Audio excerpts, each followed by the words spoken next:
এই কি ব্যাপার তোরা আজকে আবার? আরে উস্তাকা, জানো তো আজকে একটু ছুটির দিন, একটু পার্টি শার্টি না করলি না এই মনমতি সারা সপ্তাহ ভালো থাকে না। আরে ওস্তাদ, যতদিন বেঁচে থাকবো ততদিন আমি অ্যাশ করে যাবো। সে নাই ঠিক আছে, তো এর সঙ্গে খাওয়ার জন্য চাট ফাট কিছু নেই? না ওস্তাকার, আজকে একটু বাজেট কম আছে। ও এই ব্যাপার, তা তোরা একটুখানি দাঁড়া, এর সাথে খাবার ব্যবস্থা করতেছি। এই নে ধর ধর ধর ধর।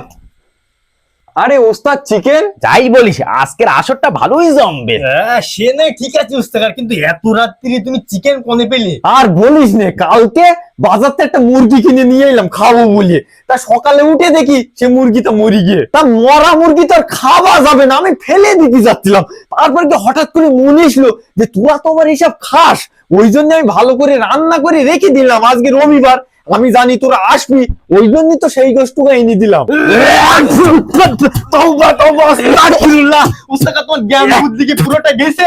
তুমি জানো না মরা মুরগির গোশত খাওয়া হারাম? যাক, এটা শুনে খুব খুশি হলাম যে তোদের ভিতরে হারাম হালালের জ্ঞানটুকু অন্তত আছে। তোরা নিশ্চয় জানিস যে মদ খাওয়া হারাম, এটা জানা সত্ত্বেও তোরা দিনের পর দিন এটা খেয়ে আসছিস। তাহলে তোদের ওটা খাতি সমস্যা কি? কি পাস তোরাই নেশা করে? আসলে তুই, তোর যে বাড়ি বউ বাচ্চা আছে তাদের মুখে দুবেলা দুমুঠো ভাত তুলে দেওয়া তো দূরের কথা, তোর যে 7 মাসের বাচ্চা আছে তার দুধ কিনা টাকাও তোর কাছে থাকে না, অথচ মদ খাবার বেলায় তোর কাছে টাকা থাকে। আসল তুই জানিস তোর বাপ মা মাথার ঘাম পায়ে ফেলে কত কষ্ট করে তোকে মানুষ করেছে, আর সেই বাপ মা অসুস্থ হয়ে বিছানায় পড়ে আছে, তাদের ওষুধ কেনার টাকা তোর কাছে থাকে না, আর মদ খাবার টাকা তোর কাছে ঠিকই থাকে। ওস্তাকার, আজ তুমি আমাদের চোখে আঙুল দিয়ে হারাম হালালটা বুঝিয়ে দিলে।